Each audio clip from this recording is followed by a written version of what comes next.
You know, when they return to the bench after the holiday, the Supreme Court is going to be considering whether the history of cell phone locations stored by a phone service provider is searchable without a warrant. Now, Fred, this is the case Carpenter versus U.S., and it centers on Timothy Carpenter, who basically says that his Fourth Amendment rights were violated, and that's because the government used cell phone locations without a warrant, but used that data to convict him of a string of robberies in Michigan and Ohio. Your thoughts on this?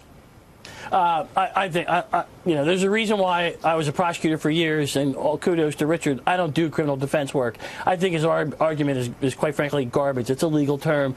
He has no expectation of privacy in where he was. I mean, it's the same evidence that they could have gathered from asking people where they thought he may have been if they saw him.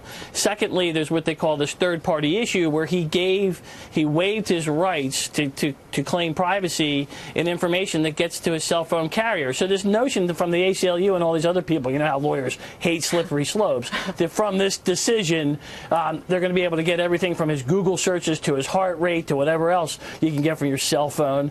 I think that argument doesn't hold a lot of water with me, and I don't think the guy has a legitimate Fourth Amendment right here. Well, Richard, you know, the government says that they're using a 1986 law for this, but they even go further, saying that, you know, that basically he gave up his rights to privacy by signing up for this cell service.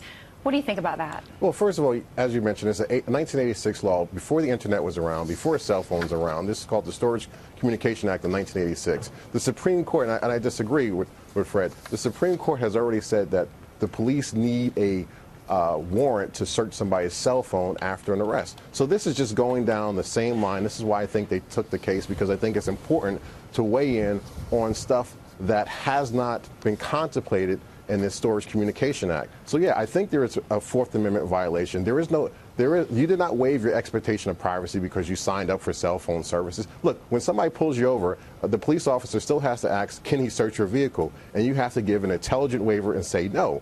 Here, there's no opportunity for somebody to say, no, I don't want to have my cell phone records checked. You have no opportunity whatsoever. And the standard of proof under this act is much lower. So I think the Supreme Court will find that it was a violation of Fourth Amendment. Well, with new types of technology, there's lots of different ways to collect evidence. We will see where this goes. Richard, Fred, thank you. Thank you.